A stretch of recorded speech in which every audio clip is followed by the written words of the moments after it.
On the stage now, Romain Lacombe.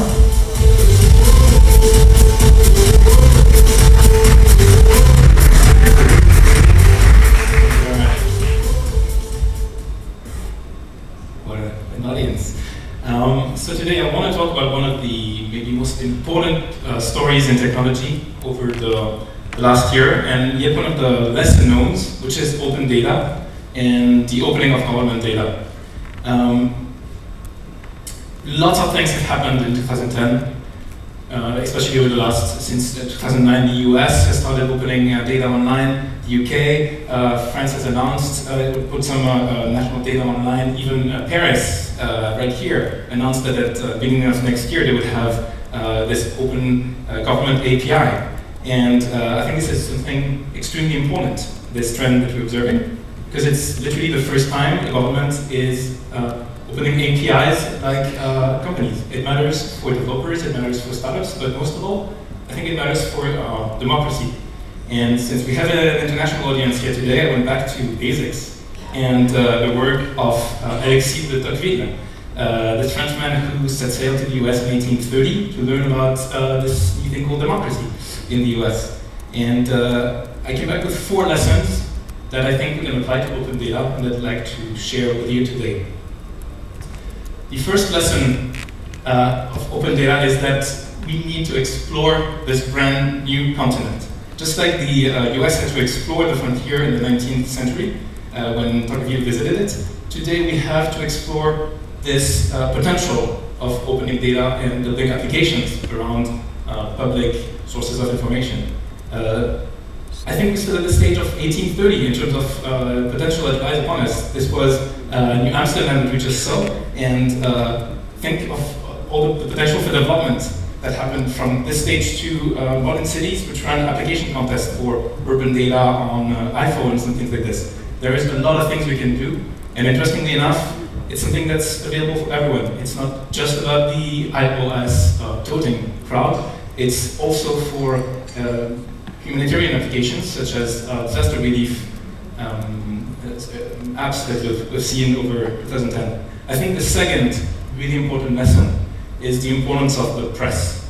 One of the things Tocqueville talks about in his travel diaries is how when he went to these very remote villages, people would ask him first, what did the New York Times say? Or the London Times? And I think we need data journalism to help bring the public to the data stores, the same way that the dailies in the 19th century brought readers to libraries. And examples such as this one, the Where Does My Money Go chart by the UK Open Knowledge Foundation is really important because it reminds us of why we live together in democracy. The solidarity that brings people together through the government budget. The third lesson from Tocqueville's work that can apply to open data is the idea of tools to modernize government. I mean, this is what he set sail. This is why he set sail to the US, to learn about how to improve the government process and take lessons from the US. And I think open data is an incredibly powerful way to break information silos. Think of how much more efficiency we would have if all across governments people could really share information. And finally, last but not least, the fourth lesson is that we really need democracy to support progress. And think of it, in 1830, when Tocqueville visited the US, we were just at the beginning of this major rewiring of the world with all these network industries that came aboard, the train, the telegraph, the telephone networks, the petroleum distribution networks. They really changed society drastically. And they needed democracy to support progress. And I think in the 21st century, what open data is about is building these cognitive infrastructures, building these networks of ideas and knowledge that we can use to build applications. Applications for citizens, for entrepreneurs and startups, for jobs, for growth, but also for participation. So what we need today around open data is some sort of a Tocqueville 2.0.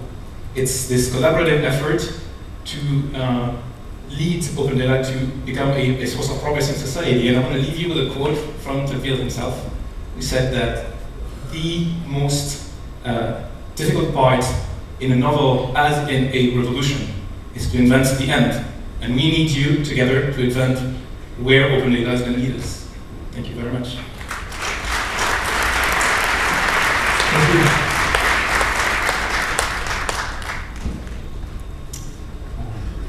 Next up, we have Beate Du. She's been working on a partnership with the University of Oslo and WIMP, which is a music service in Norway, and she'll be talking